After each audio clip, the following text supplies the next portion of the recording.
Universe நேயர்களுக்கு எனது அன்பான வணக்கத்தை தெரிவித்துக் கொள்கிறேன் தோழரே. வேலூரில் வசமாக மாட்டிக்கிட்டாப்புல விஜய். என்னன்னு கேட்டிங்கன்னா, எல்லாரும் சினிமாவில் நடிப்பாங்க, அரசியலில் நடிகரை போல் நடிக்கிறார்கள் என்று சொல்லுவாங்க இல்லையா. இவன் முதல் கூட்டத்தில் ஒரு வார்த்தை சொன்னாப்புல, என்ன கூத்தாடின்னு சொல்கிறீங்களா, என்ன கூத்தாடின்னு சொல்கிறீங்களான்னு சொல்லி ஒரு மிருகம் மாதிரி கத்துவாப்புல. அதே தான் இன்றைக்கி நடந்திருக்குது. என்ன நடந்திருக்குதுன்னா, கண்ணீர் விட்டு அழுதுருக்காப்புல, மௌனமாக விட்டு நடந்திருக்காப்புல. இது எல்லாமே ஸ்க்ரீன் ப்ளே. என்ன நடந்துச்சுங்கிறது தான் இந்த காணொலியில் நான் ரொம்ப முக்கியமான விஷயங்களை இதை முழு தரவோடு நான் சொல்ல போகிறேன் தோழர்களே. பாங்க, மாதத்துக்கு ஒரு முறை வீட்டை விட்டு அவுத்து விடுவாங்க, அது வெளியில் வரும். இந்த வீட்டுக்குள்ளே வேட்டை நாய்களை வளர்ப்பாங்க. வீடு பாதுகாப்புக்கு காம்பவுண்டை இழுத்து மூடிட்டு நாய் வீட்டை சுற்றி இருக்கும். அதுக்கு எந்நேரம் விடுதலை கொடுப்பாங்க அப்படின்னு கேட்டிங்கன்னா, சாயங்காலம் தான் ஒரு கயிறை கட்டி வெளியே கூட்டு போனாங்கன்னா, அது போய் 1 பாத்ரூம் 2 பாத்ரூம் எல்லாம் போய் இருந்துட்டு வார ஆளுகளெல்லாம் பார்த்து வேடிக்கை பார்த்து 4 கற்று கத்திக்கிட்டு வரோம். உள்ளே வந்த உடனே கயிறை பிடிச்சி இழுத்து தூணில் வச்சு கட்டி வச்சுட்டு போயிடுவாங்க. இந்த ரெண்டுக்கும் எந்த வித்தியாசமும் கிடையாது. ஒன்று பனையூர் பங்களாவில் இருந்து வருது, இன்னொன்று மற்ற வீடுகளுக்குள்ளே இருந்து வருது. சரி, என்ன கான்செப்டில் இவங்க வந்திருக்கிறாங்க அப்படின்னு சொல்லி பார்த்தீங்கன்னா, மிக மிக மிக முக்கியமாக நம்ம சொல்லக்கூடியது யாராவது சில பேர் கண்களுக்கு படக்கூடிய ஒரு சில திராவிட இயக்க தோழர்களுக்கு மட்டுமல்ல, இளைஞர்களுக்கு குறிப்பாக ஒரு செய்தி சொல்கிறேன். பத்திரிகையாளர்கள் எத்தனையோ செய்திகள் சொல்லலாம், மிகப்பெரிய தொலைக்காட்சிகளில் இருந்து மிகப்பெரிய நபர்கள் எத்தனையோ செய்திகள் சொல்லலாம். அதையெல்லாம் தாண்டி பேசக்கூடிய நாங்கள்லாம் ஒரு பெரிய ஃபெவிலியர் கிடையாது. ஆனால் அரசியலை உள்வாங்கி மிகவும் ஆழமான உணர்ச்சியோடும் உணர்வோடும் தான் நம்ம டெலகாஸ்ட் பண்ணுறோம். நம்ம அந்த செய்திகள் அடிப்படையில் தான் இப்போ நம்ம சொல்கிறோம். விஜய் மாட்டிக்கிட்டாருங்கிறது எப்படி சொல்கிறோம் அப்படின்னா, இந்த காட்சியை பாருங்கள், ஒரு இதில் இருக்கேன், அதை நான் டைட்டிலில் போடுதேன். இதில் ஒரு பேப்பர் ஒன்று வெளியாகிருக்கு. இந்த பேப்பரில் என்ன ஆயிருக்கு அப்படின்னு கேட்டிங்கன்னா, இன்றைக்கி ரொம்ப சுவாரஸ்யமாக எல்லா இடத்துலையும் ஓடிக்கிட்டு இருக்கிற செய்தி என்னன்னு கேட்டிங்கன்னா, இந்த இடத்துல தான் நீங்கள் நார்மலாக இருக்கணும். வடிவேலு சொல்லுவாப்புல, இதுதான் பயங்கரமான இடம், இந்த இடத்துல தான் நார்மலாக இருக்கணும். ஒரு சின்ன பிள்ளைக்கு அப்பா அம்மா வேலைக்கு போயிட்டாங்கன்னா அந்த குழந்தைக்கு ஒரு வார்த்தை சொல்லிட்டு போவாங்க. நேராக ஃபோனை போட்டு நேராக ஜன்னலுக்கிட்ட போ, அந்த பிரிட்ஜை துறை, உள்ளுக்குள்ளே பால் டப்பா இருக்கா அதை எடுத்துக்கோ, அப்படியே இந்த சைடு வா, அங்கே பிஸ்கட் இருக்கா 2 இருக்கா எடுத்துக்கிட்டியா, அதை அப்படியே முக்கி சப்பி சப்பி சாப்பிடு அப்படின்னு சொல்லி மைக்கில் வேலை பார்த்துக்கிட்டு இருக்கிற ஆளுங்க இதில் சொல்லுவாங்க. அப்படித்தான் இந்த ஜென்மத்துக்கு எழுதி கொடுத்துருக்குறாங்க. இந்த அறிவாளிக்கு அவன் பாணியில் சொல்லணும்னா இந்த கூத்தாடி பயலுக்கு எழுதி கொடுத்துருக்குறாங்க. என்ன கூத்தாடி அனுப்புகிற என்னடா இது மானங்கட்ட பயில, இது என்னது இது எழுதியிருக்கிறதுங்கிறது. முதல்ல மக்களை நேசிக்கிறவனாக இருந்தால், மக்களோட வாழ்வியலோடு நீ சம்பந்தப்பட்டவனாக இருந்தால் உன்னோட இயல்புல வரணும். பார்த்து படிக்கிறதுல தப்பே கிடையாது, வேஷம் போடுறதுல தான் தப்பு. இந்தியாவின் பிரதமராக இருக்கக்கூடிய மோடி அமெரிக்காவில் அம்பலப்பட்ட வரலாறை நீங்கள் பார்த்துருப்பீங்க, பிரிக்ஸ் மாநாட்டில் அம்பலப்பட்ட வரலாறை பார்த்துருப்பீங்க. நானே முதல்ல திருவள்ளுவரை தூக்கிட்டு வரும்போதெல்லாம் சில நேரங்களில் நான் பயந்த சம்பவம் உண்டு. திருவள்ளுவர் மேலே இவ்வளவு விசுவாசமாக, தமிழ் மொழியின் மீது இவ்வளவு விசுவாசமாக இருக்கிறார்களேன்னு பார்த்தா, ஆனால் இவர்கள் எல்லாம் இரத்த வேட்டையாடுவதற்காக நாக்கை தொங்க போட்டுக்கொண்டு திருவள்ளுவரை கழுத்தில் மாற்றி கொண்டு வேஷம் போட்டு ஊர்வலம் வந்தவங்க தான் இந்த கும்பல். அது பின்னால் எப்போ எல்லாமே ஒரு மழை வர்ற வரைத்தன. இதில் என்ன எழுதியிருக்காங்கன்னு பாருங்கள். எனக்கு எதிராக செய்கிற ஒவ்வொரு செயலும் மக்களுக்கு எதிராக செய்கிற செயல். நானே முகநூலில் எழுதலான்னு நினச்சேன், ரொம்ப உணர்ச்சியாக பேசியிருப்பாங்க.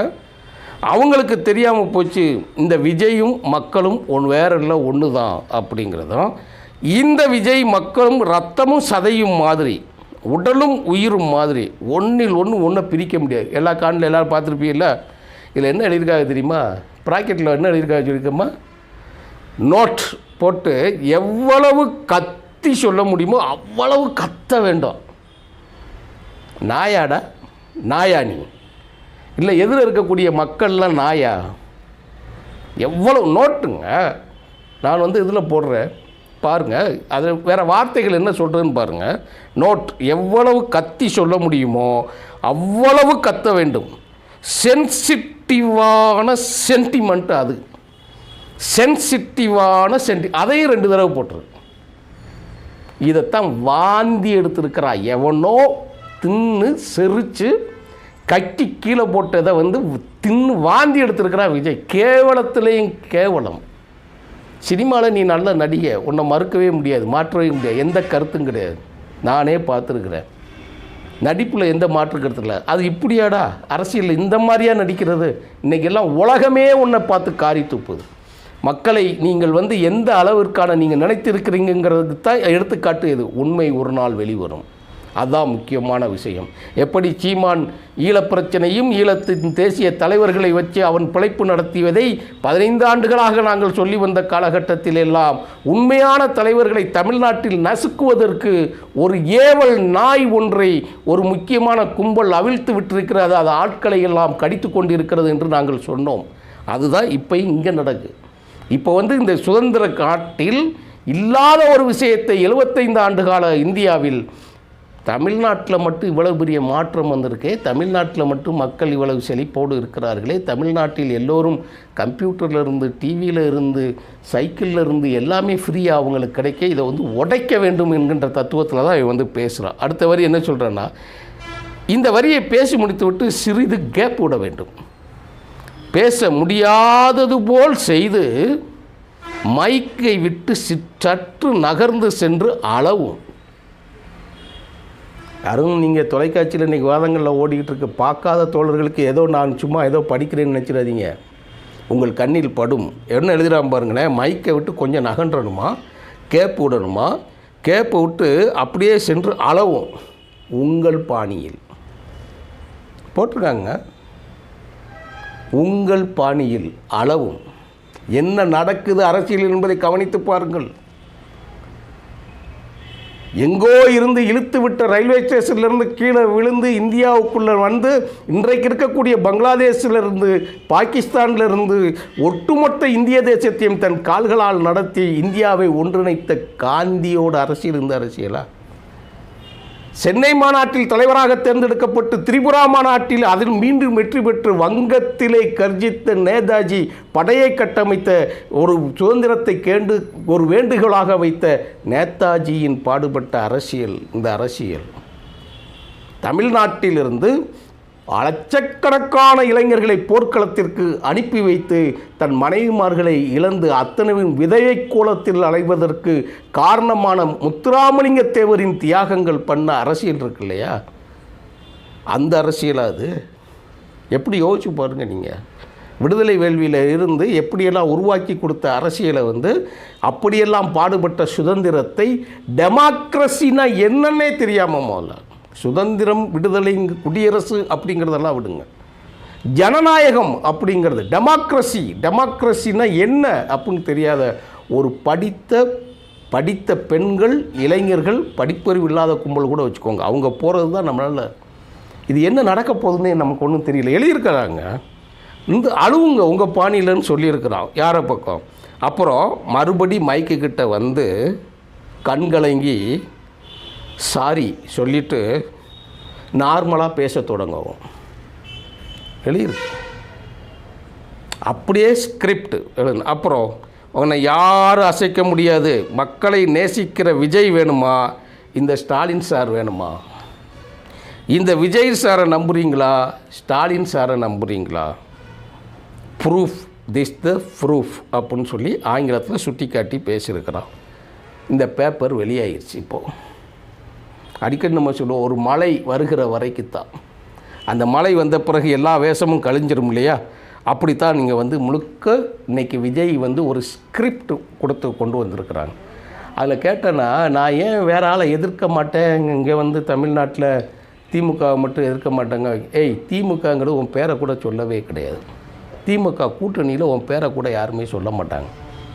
ஏன்னா உன்னெல்லாம் ஒரு மாலாக ஒரு மனுஷனாக கூட மதிச்சது கிடையாது. நீ யார் என்பதையும், நீ 2 ஆண்டுகளுக்கு முன்பாக நீ வேஷம் போட்டது என்பதையும், ஆட்சியில் பங்கு அதிகாரத்தில் பங்கு என்று நீ பேசிவிட்டு பனையூர் பங்களாவை இறுக்கி மூடிக்கொண்டு நீ உட்கார்ந்ததும் மற்ற அரசியல் கட்சிக்காரங்கள்லாம் நீ என்னடா நினப்பில் நீ நினச்சிருந்த? ஒவ்வொருத்தனுக்கு பின்னணியில் இருக்கக்கூடிய அவங்களுடைய உழைப்பும் தியாகமும் தெரியுமா? தமிழ்நாட்டில் இன்றைக்கி இருக்கக்கூடிய அரசியல் கட்சி தலைவர்களோட தியாகங்கள் என்னவாது தெரியுமா? அந்த கட்சியை கட்டமைச்சது எப்படி தெரியுமா? மக்கள் மத்தியில் கொண்டு போய் சேர்த்தது என்ன தெரியுமா? அவர்கள் கைகளில் பிடித்திருக்கக்கூடிய அந்த கொடிகளின் வண்ணமும் அந்த வண்ணத்திற்கு பின்னால் இருக்கக்கூடிய கருத்துக்களும் என்னென்ன தெரியுமா? எதுவுமே தெரியாமல் ஆட்சியில் பங்குன்னா எல்லாம் வீட்டு வாசலில் வந்து தட்டிடுவாங்கன்னு சொல்லி நினச்சது இல்லையா? அதோட விளைவு தான் இன்றைக்கி நீ பேசின பேச்சு வந்து ஆட்சியில் யாரும் தூங்காமல்லாம் வைக்கல. நீ உனக்கு தூக்கம் வராமல் தான் இப்போ நீ கத்திக்கிட்டு இருக்கிற. உன் வீட்டு வாசலில் உன் வீட்டு வளர்க்கக்கூடிய அந்த நாய்கள் கூட யாரும் உன் பக்கம் திரும்பி பார்க்கவில்லை என்கின்ற அச்சத்தில் தான் இப்போ கத்திக்கிட்டு இருக்க. கண்ட பயில்களை வரவழைத்து விட்டு வீட்டுக்குள் வைத்துக்கொண்டு அவர்களிடம் பெற்றுக்கொண்டு மேலிருந்து வரக்கூடிய செய்திகளை தமிழ்நாட்டில் அமுல்படுத்துகின்ற வேலையை கச்சிதமாக நீ செய்யக்கூடிய வேலையை அனைத்து அரசியல் கட்சிகளும் உணர்ந்து கொண்டார். நீங்கள் ஒன்றும் இங்கே இருக்க தமிழர்கள்லாம் சும்மா தலைவர்கள்லாம் சும்மா ஏனோ தானே நினச்சிடாத. அவர்களுக்குள் அரசியல் 1000 இருக்கும். அவர்களுக்குள்ள ஒவ்வொருத்தங்களுக்கும் ஒரு அரசியல் இருக்கும், பின்னணி இருக்கும். சமுதாயம் சார்பாக தன்னுடைய சாதியின் சார்பாக கட்சி நடத்துவதும் கூட ஒரு தியாகம், ஒரு பின்னணி வச்சுருப்பான்.